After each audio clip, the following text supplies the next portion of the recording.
Hey everyone, welcome to today's webinar. My name is Bradley here with Kindful. So excited to have everyone with us today. Looks like we got quite a few people joining as we speak. So while we give folks a few minutes to get joined in here, I'll just give a couple quick housekeeping notes. Number one, today's session is being recorded, and we will send out an email later this afternoon with all the details and things like that. Secondly, if you have questions throughout, just go ahead and pop open the questions tab and feel free to ask those questions. I'm really excited to have Ligia Peña with us today. She will be walking us through the 5 tips to improve your legacy web pages. And so I'm really excited about this.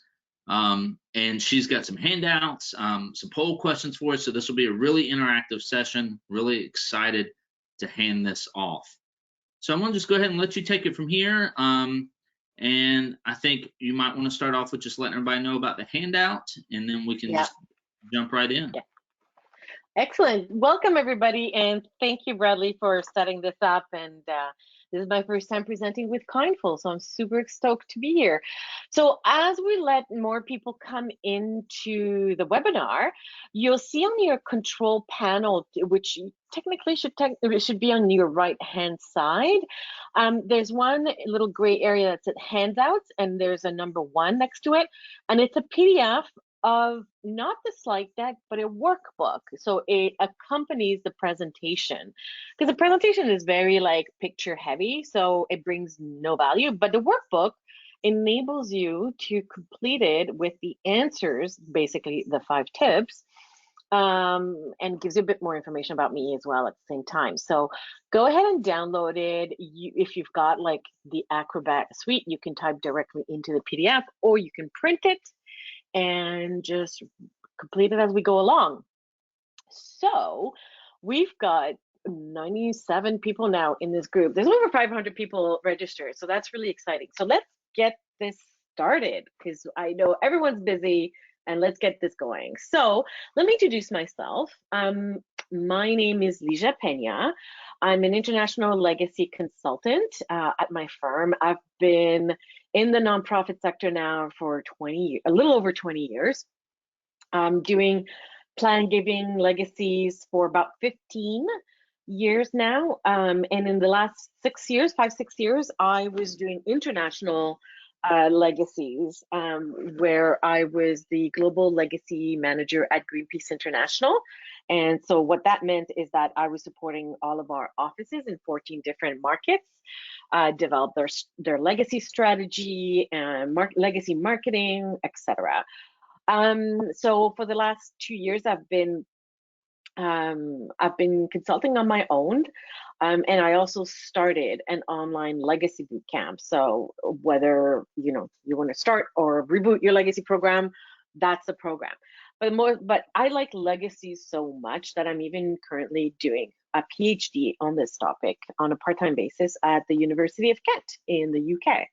So I'm a serious legacy nerd. So before we get started, I have a poll, and I'd love for you to complete it. It's super easy. There's no homework required. Oh, there you go. It got launched. Okay, so please answer this question. How happy are you with your legacy web page? So either, oh boy, please help us because it ain't all that good.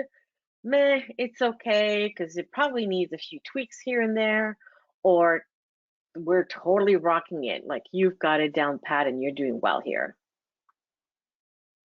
And just make sure if you choose your option, you go ahead and hit the submit button so that you lock in your answer. And Ligia, it looks like we are at about 70% or 60% folks have responded. So I'm going to go ahead and close this now and show the results. Okay. Okay, so 65% of you said, please help us. Okay, well then that's good, because then you're in the right webinar. It's okay. So 31% think that you should be doing a bit better. So I'm hoping that in this session, you're going to pick up a few tips that are going to be really super helpful for you. And for those of you who are totally rocking it, okay, wait, now I lost my slide,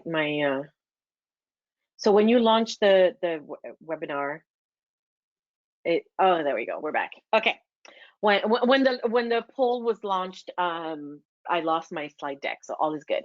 So for those of you, the 4% of you that say that you're killing it, A, congratulations, very happy, and B, I'd love for you to share your website if you're willing to share it. So you can always pop it in the Q&A question, in the Q&A section, and then because it's always nice to be inspired by others. And so there we go. Sherry's asking if she should only be seeing the slide deck and not the presenter. This is only the slide deck. You don't get to see me on this one. I look pretty good today, I'll just have you know. Anyway, and I look like that picture, sort of. All right, so what are we going to cover today? Our learning outcomes. So we want to look at legacy donors and technology. We're going to look at the 5 tips. And, you know, because I'm not really good at following rules, especially not my own, I'm gonna offer a few, one bonus tip, just cause, you know, and then we're gonna do a quick little reflection at the end, just to help each other sort of take what we've learned from this webinar and then see how it can be applied to your own legacy webpage. Okay.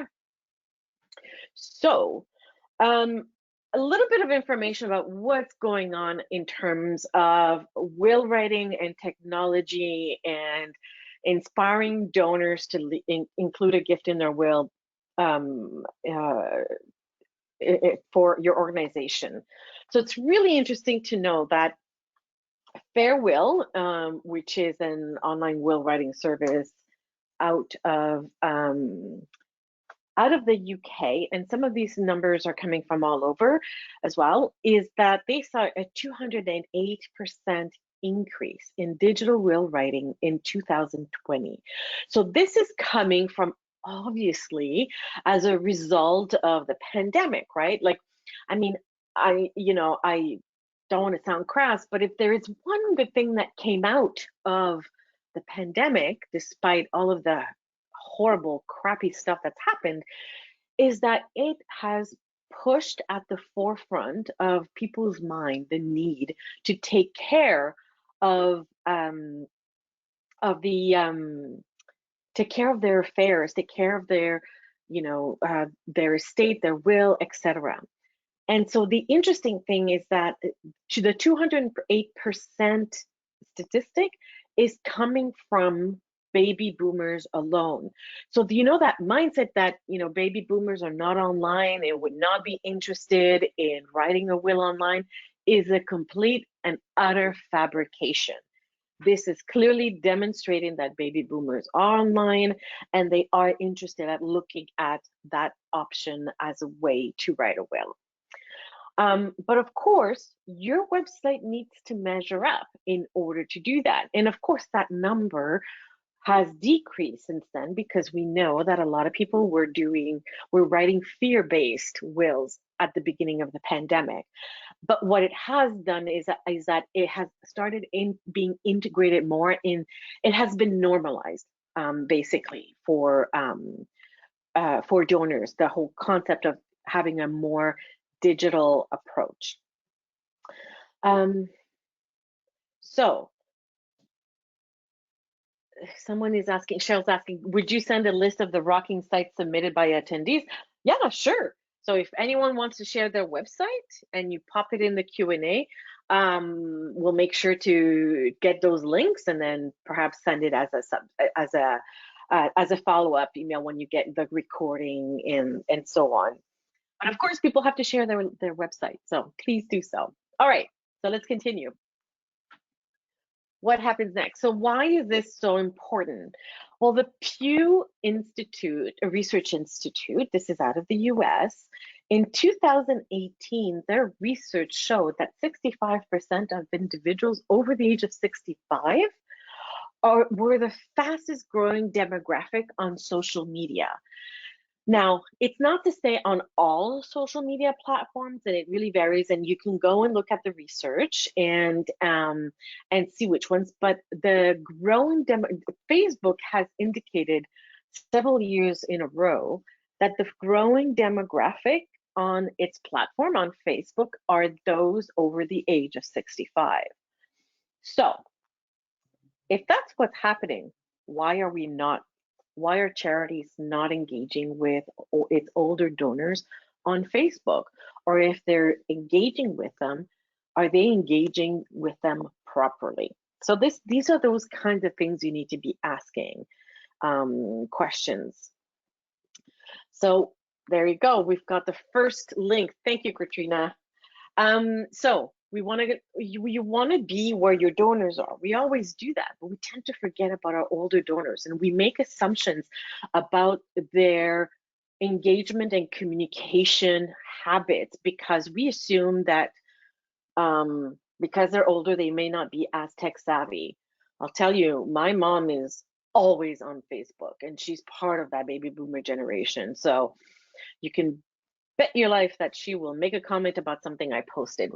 So you need to understand that that's where your donors are as well.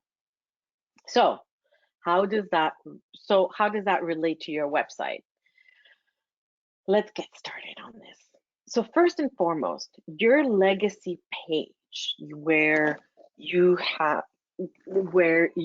put all the information about your planned giving program, your legacy program, is we have to recognize that most of those donors that are older, even that are not that old. I mean, I'm not a baby boomer, I'm a Gen Xer, very proud Gen Xer.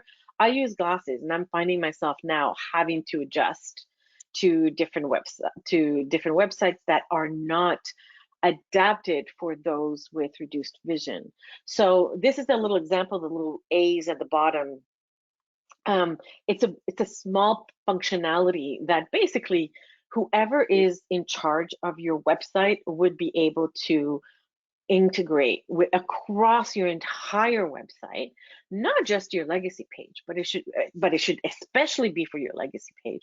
But this should be across your website, whereby you the visitor to your website can increase or decrease the size of the font so that they can actually read it, whether they are wearing glasses or don't want to wear glasses and want to see it bigger. And this is incredibly important for the readability of your website, of your page. Okay. So I see here silly question by legacy. You mean by planned gift or bequest, correct? Okay, so thank you, Hannah. It is not a silly question. You're actually right on. And I tend to go over the terminology at the beginning, and I didn't. So thank you for that reminder. So here's the thing. Planned giving is one thing, legacies are another, but depending on where you are. So I see here like Katrina is in the UK, in Europe mostly. Well, actually, let me rephrase that. Anywhere outside of North America, and I'm going to make that distinction, I'm in Canada. Anywhere outside of Canada and the US, we refer to it as legacies. But legacies is really limited to gifts and wills, so bequests. And in some countries like France, for instance, or Spain, it's bequests and life insurance. Only in Canada and the US do we have all of the other financial vehicles like annuities and trusts and residual interest and all of those other vehicles. And so this could be for your planned giving, whichever terminology you want to use, whether you only offer gifts and wills to your donors or you offer gifts and wills and insurance and annuities and all of the other financial vehicles, regardless of the variety of vehicles you offer, all of this information is still relevant. It's basically about the page where you share that information with your donors. I hope that answers your question, Hannah. But thank you for pointing it out. I appreciate that.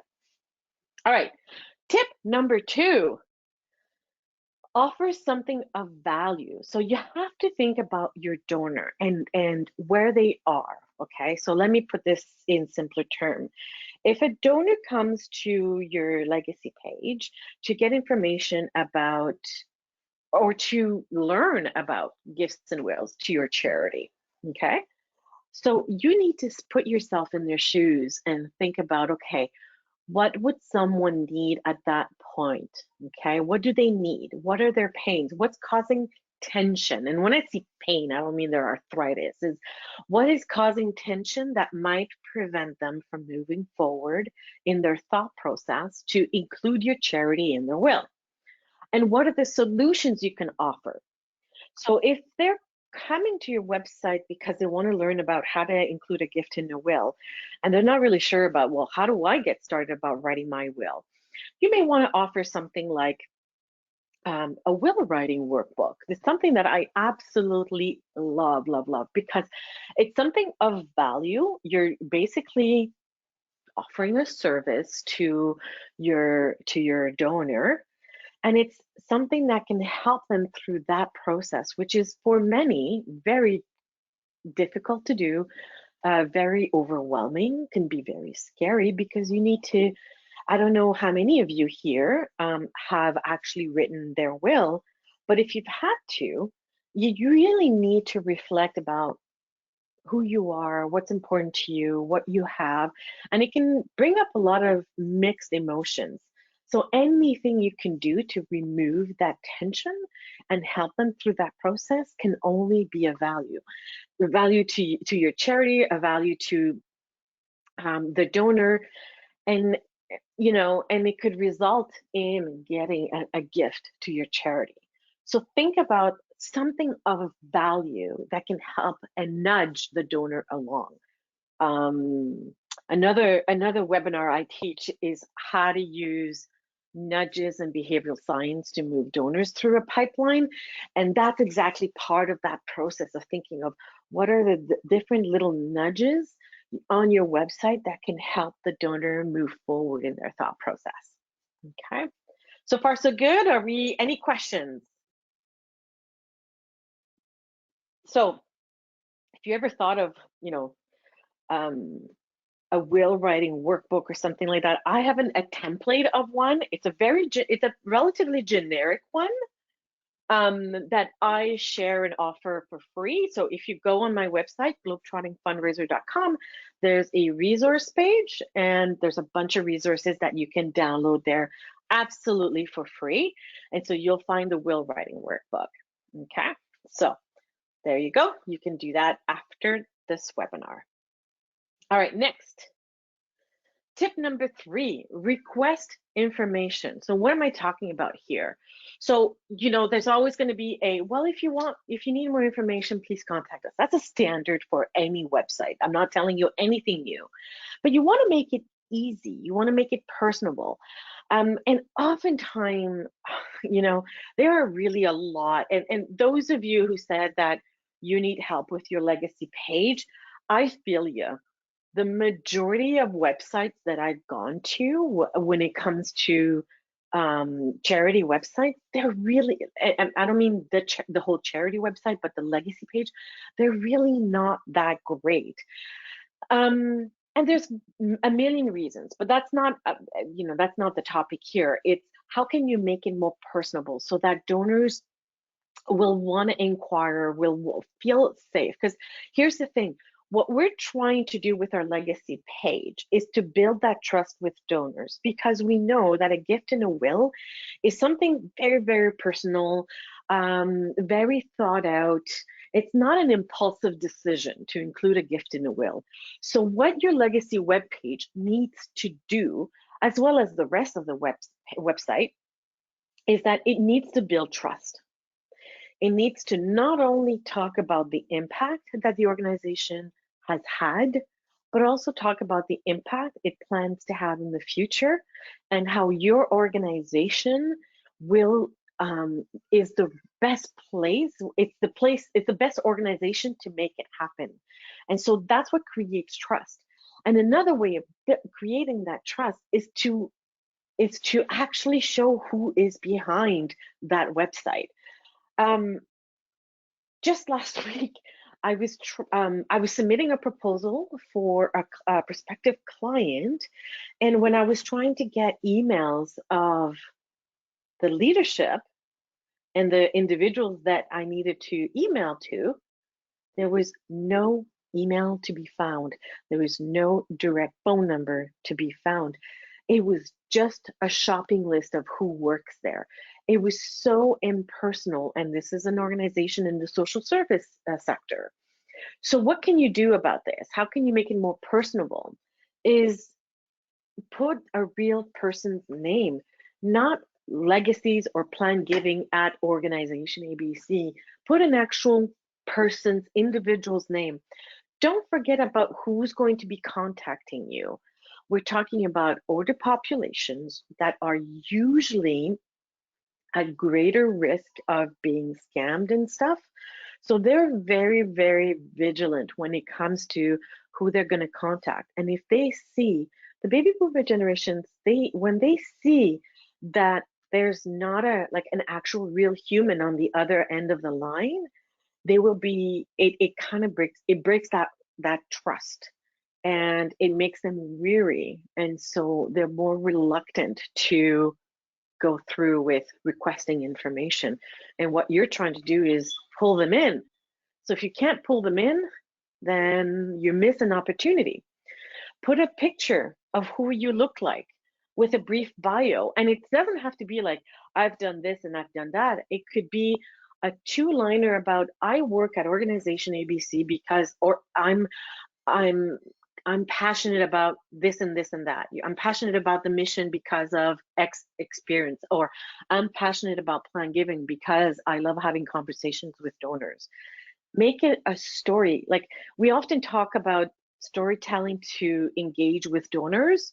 Well, what about storytelling so donors engage with us as individuals? Because we're more than just a fundraiser. We've got a story as well. They are interested in knowing that story.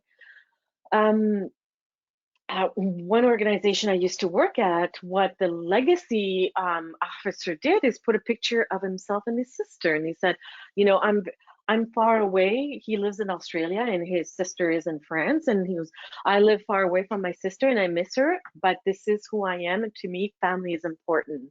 And that's what made it personable for him. And that was a great way of doing it. And when people request information, oftentimes there's just like send us an email, we'll send you something. We'll use a form to capture their information, right? Like, so if you've got downloadables on your website, like for instance, sample bequest language, or a sample brochure about legacies, oftentimes organizations will just put the PDF and the person can download and that's it. We'll put a contact form, like it's kind of like what's the word I'm looking for? It's kind of like in order to download your free guide to writing a will, complete this form. Why is that important? And I know some people will say, well, that's going to prevent us from being able to, like having to put a person's name and email could put off the donor from requesting the information. But then again, if they're put off just by that, then they probably weren't completely committed to it. That's my opinion. And someone that's really committed to it will put their name, will share their name and email before downloading it. And what that does is it immediately creates a new lead for you that you can follow up with. And that's what we want to be doing. Okay, so I see now that a few questions have come in. So let me see here. Patricia is asking, what was the nudging resource you mentioned? Well, what I mean by nudging, it's another webinar that I teach on how to use nudges to engage with donors through a pipeline. So I think that's what I was referring to. Kelly asks, isn't there a conflict of interest involved in counseling a donor about will writing? Maybe more palatable if you brought an unrelated third party to host a writing workshop. So let me specify here, Kelly. I wasn't saying that you should be, that we as fundraisers should be advising donors about will writing. It's basically a workbook that helps the donor prepare before going to see their legal advisor. So it's not about advising them, it's just saying, look, before you're going to be asked these kinds of questions. So this workbook enables you to get ready so that you know, like things like, have you thought of like taking a, doing a list of all your assets? So it's in the workbook, they can write like, okay, so these are my assets, this is the value, this is where they are. If you have kids under the age under 18, and you need to designate a legal guardian, well then list the name and names of your kids and their date of birth and who will be the legal guardian and this and that. So it's not basically advising them, it's not giving them legal advice, it's just helping them prepare so that when they sit down with their legal advisor, they're ready and the process is easier. But yes, in addition to that, you could also invite them to a will writing workshop, a will workshop with a legal advisor, and that would be part of your engagement strategy. So you would do both. But it's, some people may not want to offer a will writing workbook, and some people might. I just find it's a really great engagement tool that brings value. So I hope that makes more sense now. Misha asks, how much of a factor is having a positive rating on Great Nonprofits, Charity Navigator, or GuideStar in moving seniors to choose an organization to make a legacy donation? That's a really good question, Misha. Unfortunately, I don't have the answer, mainly because I'm going to answer in a question, and it's a rhetorical question that I think we can unpack. Is, first of all, do most donors know about these things, like Great Nonprofits, Charity Navigator, and GuideStar? So if they don't know that those things exist, does it matter? Right? Because don't forget, let's not forget, the decision to leave a gift in a will is based on many factors, none of which have anything to do with rationality. It is a complete emotional decision, okay? One of my great mentors that has passed away recently, Simone Joyeux, said, emotions lead to action, reason leads to conclusions. Okay, let that sink in for a second. And so a donor will include a gift in the will because they have been supporting the organization for a long time. They're committed to the cause, they're dedicated, and they love the organization. That is why they will include a gift in their will. It's not because the organization ticks off a list of things that are requirements dictated by a third party. Do you know what I mean? Of course, I'm saying this because it's based on what I have seen. If there are studies or there's research that's been done that says otherwise, I have never seen it yet. But of course, if someone has seen that, I would love to read it, because that would be a really interesting thing to explore. But I can tell you, when it comes to any research that I've read about donor motivations to include a gift in the will, it had never had to do with that kind of rational analysis, right? So that's why it's so important to build that trust from the beginning. I'm not talking about the beginning of the legacy journey with the organization. I'm talking from the beginning of the engagement process with donors, from the first gift way back when. That's why it's so important. Okay, Elaine asks, do you require the info in order to download the workbook? If I missed that part, I apologize. I think you're referring to, do donors need to give their information in order to download the workbook? Well, see, that's what I'm saying, is it would be an interesting thing where if someone wants to download something from your legacy webpage, that you would include a contact form, so that it's kind of I'm not trying to say it's a barrier. It's not a barrier. It's basically a way for you to capture those leads, because it's really hard sometimes to generate legacy leads. And so if someone wants to download whatever tool you're offering, a brochure, a will writing workbook, bequest language, whatever the case may be, then at least then you can follow up with them after. And so that's the idea behind it, is to generate leads. Does that make sense? So Misha says, we post our ratings on our website. Misha, it's not going to hurt you. It's definitely, and I've seen it, and I think it's a good idea. In Canada, we have something similar to it. And so I think it's definitely not going to hurt. But does it necessarily help? And does that become part of the decision to include a gift in a will? I don't think it doesn't. I don't think it does. So there we go. Okay, let's continue. Tip number 4. Where are we? Here we go. Tip number 4. Create all the feels. And this is really, really important. Use words that tell the story. So I'm going to be really, really honest. And this is very particular to North American charities, and I include Canada in there, is that most legacy web pages, the reason why, and this is my opinion, so it's worth what it's worth, but I've gone through a lot of legacy web pages. A lot of legacy web pages are terrible. Why? Because they talk about the what and the how. They don't talk about the why. Okay? So let me repeat that. It talks about how to leave a gift in a will and what is a gift in a will or a planned gift. So it talks about the technical stuff. It doesn't talk about the emotions. It doesn't talk about the importance of gifts and wills.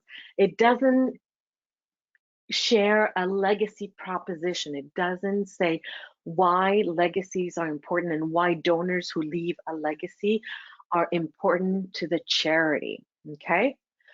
That's why most legacy web pages suck. I'm being really honest. They do. They really suck. They're not inspiring. They're not moving, and they don't make you feel like you want to say, yeah, this is for me. I see myself in here. So you need to really focus on telling those stories. And I know we pay a lot of lip service to storytelling, but what I'm saying is sometimes the story can be really simple and basic and very short, but because of the way it is formulated, because of the words that you use to tell that story, it paints that picture. Okay? And oftentimes, and talking about pictures is also oftentimes a lot of legacy pages uses stock photo, which is fine. We can't all have access to great photos, so you need to work with what you've got. But please be mindful about the message that they convey. What I mean by that is, A, the image needs to go along with the copy. Okay? So if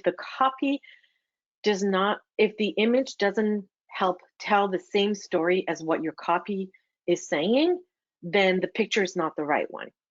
2, a lot of websites, a lot of charities use a lot of stock photo, which is fine. I use stock photo on my own website as well, but it does not convey the diverse communities that we're in. Oftentimes it's a lot of old white people. And so we need to be mindful about the message that we're conveying when we do that. So I'll give you an example. An organization that I'm working with, they created, this was for a brochure, for instance. They were creating a brochure, and it's a women's shelter. And every single picture in the entire brochure was old white people. And yet 95% of their clients are people from diverse communities. And so I pointed it out. I said, well, what message are you telling to your donors? And they hadn't even thought of that. And so I think we need to start being very mindful of that, of, looking at, well, who are the people that we're serving? And then the images that we use needs to reflect that, okay? The use of testimonials. I know it's we use that a lot in all fundraising, so it's not revolutionary, but you need to start capturing those testimonials, not only from past donors who have passed away, but there's even research now that demonstrate that telling stories and testimonials from living legacy pledgers, so people who have already committed their gift and their will, but are still living. There's research that was conducted that demonstrated that those stories played a bigger role in inspiring donors to include a gift in a will than the stories of those who had passed away already. So remember that of finding that balance between telling some stories of those who had passed away and what was realized with their gift, with that of living donors who currently have committed their pledge to your charity and are still alive and can tell those stories. Okay, does that make sense? Now, little pro tip, and this is an exercise I did last year for my own personal reason, not for any charity. How do you go about getting to your why, right? Like getting to your charity's why, getting you like figuring out what is your legacy proposition. So I suspect most of you have heard of Simon Sinek, who wrote the book Start With Why. If you haven't read the book, which is a great read, and although it's not written for the nonprofit sector, it's one of those books in the periphery of the sector that can really be helpful. You can also watch his TED Talk, which has been watched a gajillion times, and you can get that gives you the gist of what the book is. But if you go on his website, Simon Sinek, Simon Sinek is S-I-N-E-K. So simonsinek.com, he gives every once in a while a pay what you can workshop, and it's about a 2.5 hour workshop where you work. His team workshops you through a process to define your why. So it's good whether you want to do it for you personally or for your organization. So I strongly recommend, if you have the time, and because it's pay what you can, you know, it's whatever you can afford. It's really high value. I thought it was really super helpful for me to figure out what my why was. And so if you need help with that, I strongly recommend you do that. And it's a fun thing, and you get people from all over and you get paired up, and you know, it's really interactive and a lot of fun. So I strongly recommend that for you. Okay, moving on. The 5th tip. Boy, time flies by fast. Pictures. So I was touching on that before, so I kind of killed my own thunder here. But a picture's worth 1,000 words, right? We know this. And I mean, this picture is a perfect example. It's like you see the love and like the tenderness between mom and baby, right? Or toddler. So obviously here I'm breaking my own rule about close up and focus on the eyes. You want to do that because you want it to evoke the right emotion. And this is one of those nudges. So part of what I'm doing with my Ph.D. is studying behavioral economics. And so that means the heuristics, which are mental shortcuts. And so this is where we are touching on the affect heuristic. So it's a mental shortcut where the use of emotions are used to influence a decision. And so basically what that does is it helps you make a judgment and helps you assess what the risk is in making that decision. So sometimes you can have the most amazing copy,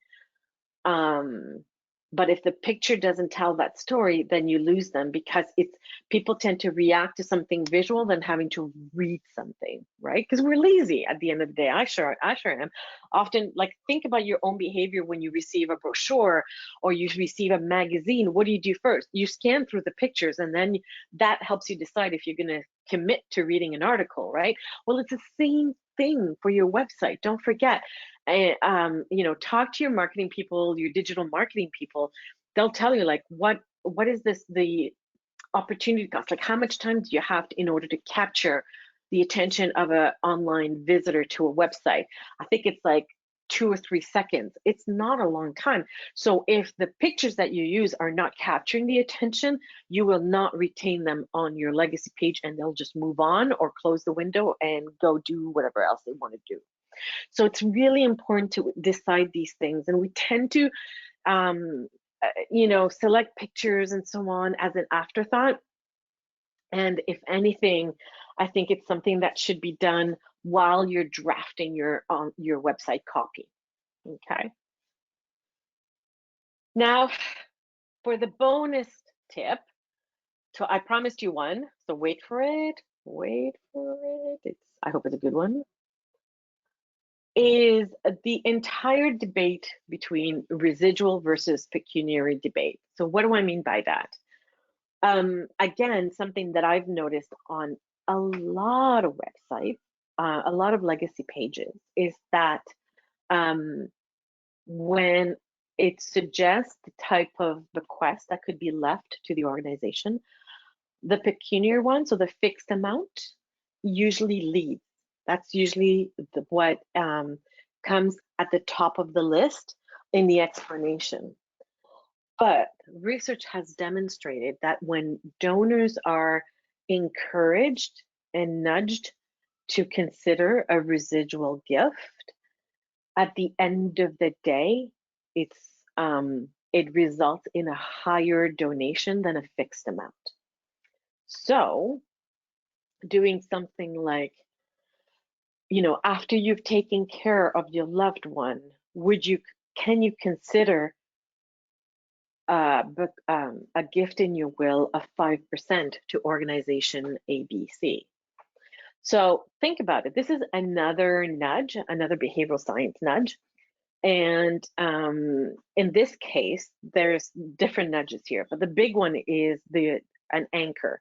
So the anchor is basically one piece of information that stands out from everything else, that anchors the information that is being shared.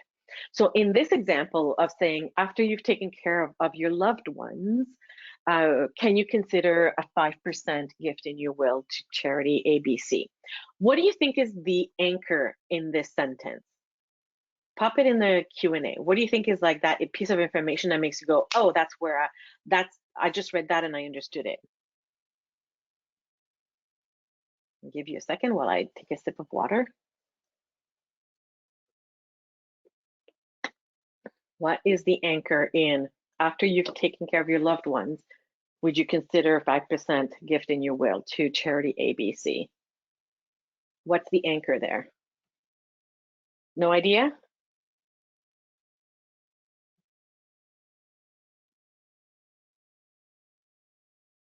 Has everyone passed out by now?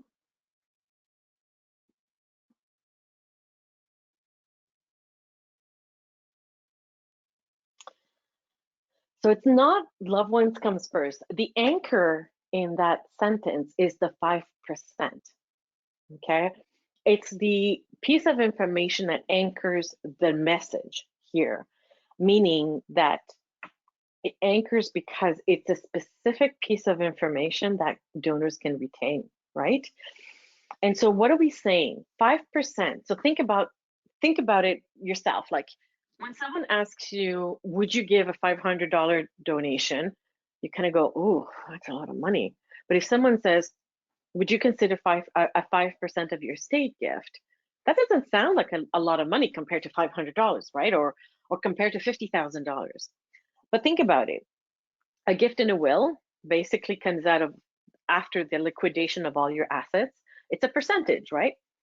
But people tend to underestimate how much they have in assets, okay? And so 5% can seem like really low compared to what you would give in your lifetime to an organization, but in fact can end up being quite a significant gift. That's why an average residual gift in most markets, so now I'm comparing Canada, US, the UK, an average legacy gift from residual donations ranges between 35 to 55,000. Okay. However, a pecuniary gift, a fixed amount, usually averages between $10,000 to $15,000. So which one do you want? The residual, right? So this is what you want to be promoting more than anything else. So am I saying do not promote pecuniary? Of course not. But think about the order.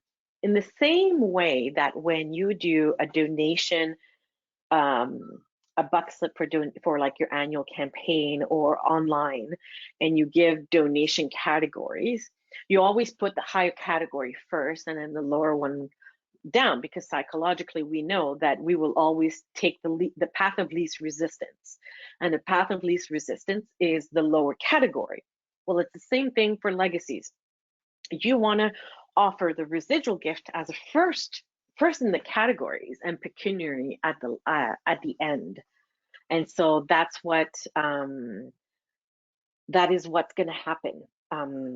People will say, oh, well, that's easy peasy, gift for 5% or 10% or even 1%, whatever percentage you choose, or even not even suggesting a percentage, is just saying, you know, even if you just donate a percentage of your estate, a lot can be done with this, is also good.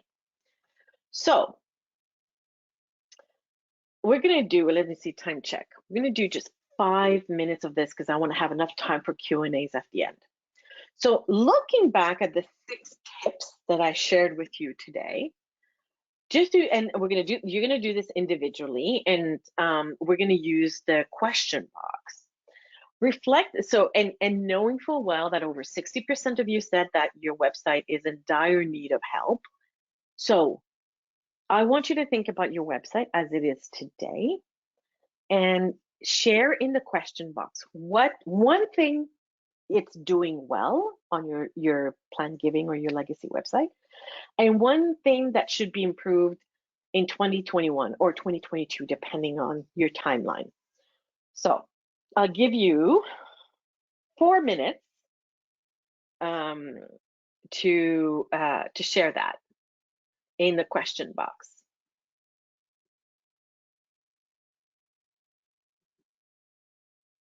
So one thing that your website is doing really well, and one that you will you would like to improve in 2021 or 2022. So Beverly's asking, will you please repeat the average range of amount for the residual gifts?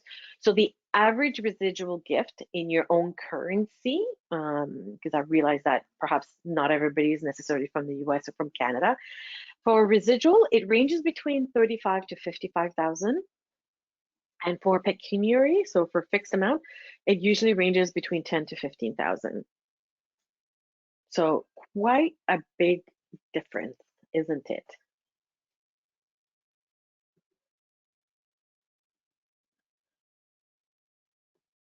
So Hannah, the 5% is a good amount. I've seen charities put something as low as 1%. I find 1% is a bit low, but it's really, you know, at the end of the day, these are just suggestions, right? Like you can test it, but the thing is, like, even if you test, like if you were to test for 6 months, suggesting 3%, the thing is that there's no way to validate that, because that gift could come in a long time. So it'd be hard to know whether that really tested. So that tested well or not, right? So I would say if you were to say just 5% and see how people respond, and then just adjust accordingly.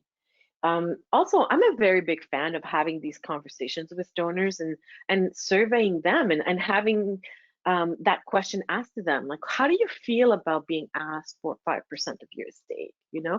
And of course, I would do this not necessarily in a formal way, although it can be, but if I'm having a conversation with a donor and it's a donor I feel very comfortable with and they feel comfortable with me, and there's, you know, that relationship has been building for a long time, don't forget that donors love to be asked their opinion, so don't be afraid to ask them. So if you're wondering whether it would be appropriate to ask for 5%, if you have a donor that you clearly have a good relationship with, don't be afraid to ask them. Because, you know, we always say, right, there's that old adage, if you want a donor to give you money, ask for their opinion. If you want them to give you your opinion, ask them for money. So, all right,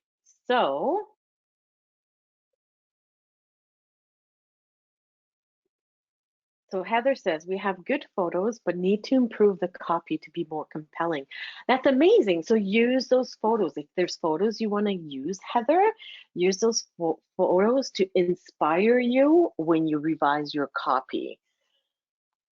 So if you know that your photos are having a very good impact and they have the power to tell that story, use that. No need to change what's broken and what's not broken, right? Patricia says, we don't have a legacy website, so anything we do will be an improvement. Well, then that's awesome. So use what I just shared today as you start building the framework. On my resources page of my website, I've also put a few links to a couple of websites that I have come across in the past that were quite well. I mean, no one is perfect, right? So I'm not saying they are like what you have to do, but there's a lot of great nuggets in there that are really great. Keeping in mind that you don't want to be copying, obviously I'm not saying copying word for word, but like you want to, be inspired by what others are doing. So you'll see a few websites that can probably help you to inspire you as you start building your legacy web page, Patricia. Beverly says, we currently don't have a legacy page on our website, so everything we add will be an improvement. So great, you and Patricia, you're on the same boat, so that's awesome. Kate says, hard to say, we're in the midst of launching the legacy giving program for the first time. Oh, congratulations, I'm so happy you're launching it. So take your time, honestly, this is, yes, you want to get on board with the wealth transfer, but you also don't want to go so fast that you skip a few steps. So take your time, do some testing, look at the resources on my website, look at other charities that you really like. So here's a tip. Okay, yes, I'm gonna eat back my words, what I just said. I'm a big fan of like being inspired by other charities and looking at, oh, I like that functionality in that website, but I like the way the use of pictures are told in that way, and etc. But this is a mistake I made when I was learning about plan giving, when I was a we fundraiser, and I still encounter this many times giving workshops or talking to fundraising professionals anywhere around the world, is that tendency to look at the big institutions to see what they do and then trying to copy what they do. Please, please, please do not do that. The reason being is, from my perspective, from what I observed and what I've learned of knowing fundraising professionals in big institutions, and I mean, when I say big institutions, I'm referring to like the usual universities or hospital foundations, arts organizations, etc., is that they struggle with the same challenges as you do. And it's not because they're a big institution with huge budget that they necessarily are doing and applying all the best practices.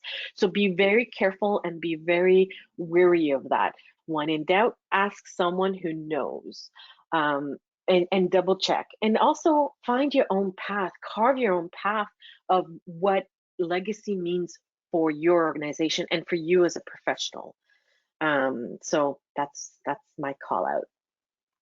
Kay says, we don't have a legacy page, but just creating one will be a huge improvement. Awesome, that's fantastic. Website sells our mission well through visuals and other pages. So that's fantastic, I'm very glad. Valerie says, doing well, pictures, improvement, make more personal. Great. So I think I shared like a lot of ideas here of how you can make it more personal and make it feel like, don't forget, we want to create that virtual environment, like legacy prospects and your donors are part of a family. So reflect that emotion. That builds trust. What you're doing well, Susan, is contact information, real name, direct phone number, etc. Brilliant. Love to hear that. Improve, more pictures, strong, more emotional story. Fantastic. So you've got your to-do list, your action items for this year. Pat says, we're doing well on the why. Awesome. Awesome. What need to add better photos and testimonials for the emotional pool. Carol says, we have legacy info mixed in with all of the types of giving on our website. We need to create a unique legacy page on our website. Yes, Carol. I mean, it's fine to put something. You can actually, what you could do in your other fundraising pages is put an impactful nudge that really basically pulls donors and then get them inspired to go and click that link to go to like the proper legacy page. So that's really cool. Anne says, we need to change the order maybe, and then estates, gifts, bequests, and wills and living trusts, etc. Yeah, so remembering BTA in your will, etc. So fantastic. Katrina says, well, I think clearly explains what legacies are, what are the types are, residual, extra point, and points to come from great resources. So that's fantastic. Bonnie says, we have good individual human contact with personal email address and outreach and improve what we have yet, the specific legacy website. Okay, so we are going to run out of time. I can't go through them. So okay, so we have how many minutes? We have 5 minutes. So thank you. Thank you for sharing the things that you're doing well and need to be improved. I hope that was a great nudge to help you go, okay, identify the things that, because honestly, like, we can always identify a gajillion things that is missing from our program, from our legacy webpage, from our legacy marketing, etc. But I think it's important to also take a step back and go, okay, well, what is working well? What is doing well that we want to keep? Or what is doing well, but if we did a couple of tweaks, could be doing even better. Okay, so always try to look at things from a, not necessarily from a glass half empty, but looking at it from a glass half full perspective. So that was it. So those are the 6 the 6 tips, actually, not the 5, because I wanted to give you more. So I hope this was helpful to you. Please pop in the question box any outstanding questions that I may have not answered. So we've got how many minutes? We've got 4 minutes, and I'm super happy to stay on to answer any additional questions. And if you have to go, no problem. Very happy that you joined us. If you ever want to contact me, you can follow me on Twitter, Instagram, all of the socials. But my email is ligia@globetrottingfundraiser.com. And I'm going to stick around until the top of the hour to answer any of your questions.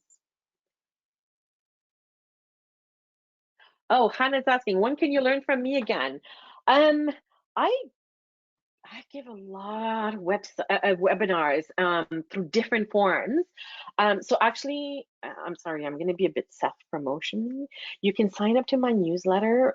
I write a blog on a weekly basis, and I usually share like whatever workshop I'll be teaching, as well as workshops and webinars and things like that from others that could be useful to you. So you could always do that. That would be a great way. Thank you very much, Beverly. Thank you. Let me see. I just want to see. Would you still recommend reaching out to donors via mail for legacy? Absolutely, Kate. Yeah. Don't let anybody tell you that direct mail is dead, okay? Whoever says that, they're dead to me. It is not true. People still like to receive mail. What's important, though, is you need to know how donors want to be communicated with. So knowing whether they want to receive emails from you or whether they want to receive by mail. Don't forget, is oftentimes donors also lie, and I don't mean it in a negative way. It's like most people don't even know what they really want, right? A lot of donors will say, and myself included, no, please don't spend money on me, just send me an email. But at the end of the day, they don't even open your email, but they will open you direct mail. So yes, I definitely think you need to include direct mail in your legacy program. Katrina says, do you recommend a stewardship journey for families of people who have given a legacy gift?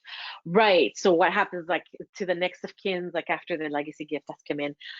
You can, in every effort in different organizations that I've worked at, every effort to try to build a relationship with next of kin or family members or executors, the return has been very low. So unless your cause is one that the entire family embrace, it can be very difficult to build that. And I think considering the limited resources and time we usually have, you're better off developing a relationship with someone that is already engaged with a charity, as opposed to trying to do that kind of, because it's kind of a cold engagement with an individual that perhaps didn't have a strong feeling towards your charity than the person who has passed away. Does that make sense?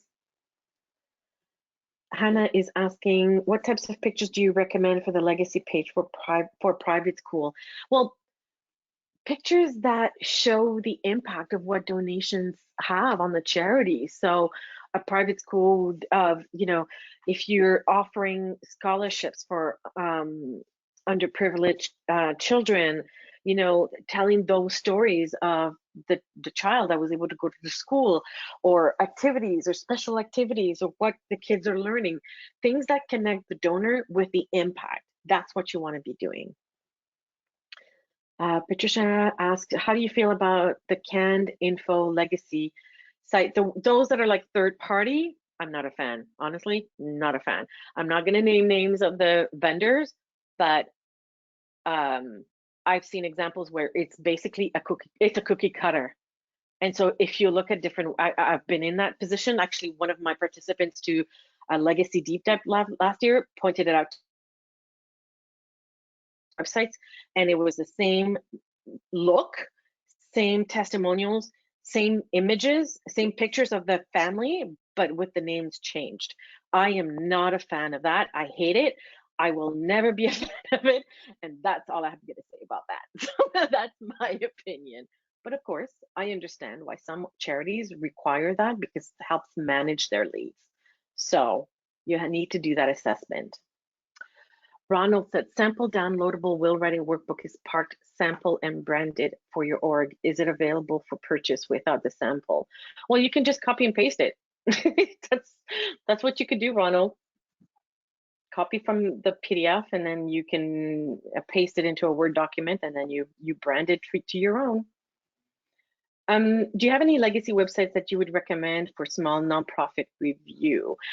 Christine, you can look on my resources page. Like I mentioned before, there's a few examples of other charities. It's not a very long list because I try to collect websites when I can find them. So you have a few examples there.